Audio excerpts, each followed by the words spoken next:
Assalamualaikum warahmatullahi wabarakatuh. Perkenalkan, nama saya Rida Safira.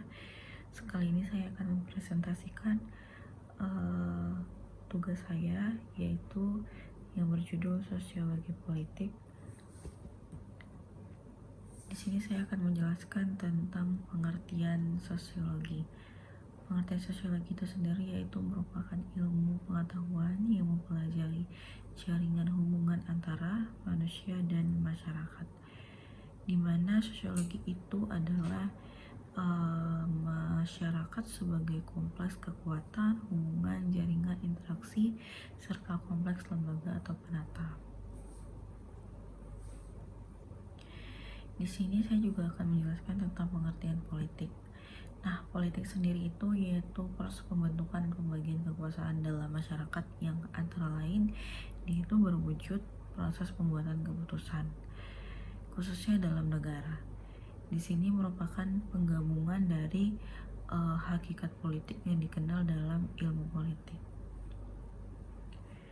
Nah, maka dari itu penggabungan dari sosiologi politik yaitu merupakan cabang ilmu sosiologi sebenarnya, namun lebih memperhatikan sebab dan akibat sosial, di mana dari distribusi kekuatan di dalam masyarakat dan dengan konflik-konflik sosial dan politik yang berakibat pada perubahan terhadap alokasi kekuatannya. Sosiologi politik itu juga merupakan ilmu tentang kekuasaan, pemerintahan otoritas, komando di dalam semua masyarakat manusia, tidak hanya dalam masyarakat nasional saja. Asal mula perkembangan sosial politik itu sendiri yaitu berasal dari teori-teori yang dicetuskan oleh pemikir-pemikir terkemuka berpengaruh besar terhadap sosial studi-studi politik.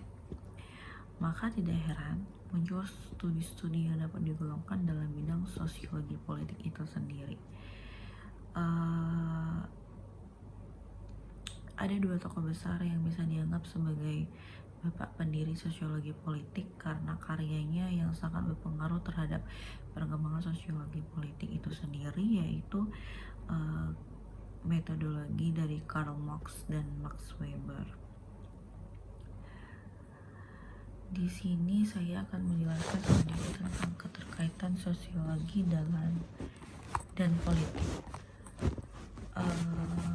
Karena pelaku politik itu sendiri merupakan bagian dari masyarakat yang juga harus memiliki rasa sosial tentunya, maka di sini keterkaitan sosiologi dan politik itu akan menghadapi berbagai masalah, diantaranya pesaingnya. Kita harus memiliki ilmu sosial yang cukup, yang bertujuan untuk mengetahui titik kelemahan pesaing kita, baik dari sikapnya, tingkah lakunya, dan lain sebagainya. Nah, intinya pelaku politik itu adalah manusia yang merupakan bagian dari masyarakat. Sedangkan ilmu sosiologi itu ilmu yang mempelajari tentang hampir keseluruhan dari aspek-aspek yang ada dalam kehidupan masyarakat. Oleh karenanya, keterkaitan antara sosiologi dan politik itu sangat erat dan saling menimbulkan ketergantungan antara satu dengan yang lainnya. Nah, di sini selanjutnya ada titik pandang sosiologi politik. Sosiologi politik sebagai studi tentang negara. Di sini politik dipakai dalam konotasinya yang biasa, yaitu yang berhubungan dengan negara.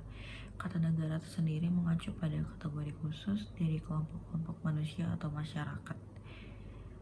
Nah, kedua ada sosiologi politik sebagai studi tentang kekuasaan, yaitu ilmu tentang kekuasaan, pemerintahan, otoritas, komando di dalam masyarakat manusia itu tidak hanya di dalam masyarakat nasional saja ya. Nah, ini ada faktor-faktor yang mempengaruhi sosiologi politik, yaitu ada keluarga, agama, dan ekonomi, stratifikasi, serta sistem nilai dan kepercayaan. Konsepsi sosiologi, sosialisasi politik. Sosialisasi politik itu ialah proses oleh pengaruh di mana seorang individu itu bisa mengenali sistem politik itu sendiri, yang kemudian dapat menentukan sifat persepsinya mengenai politik serta reaksi-reaksinya terhadap gejala-gejala politik. Yang kedua ada partai politik. Nah, kita sudah tahu ya, partai politik itu ialah keterlibatan individu sampai pada bermacam-macam tingkatan di dalam sistem politik. mempunyai partisipasi politik berbeda-beda ya dalam masyarakat. Maka penting untuk kita mempelajari konsep-konsep mengenai apati politik dan alienasi serta peran mereka dalam keterlibatan mereka yang terbatas.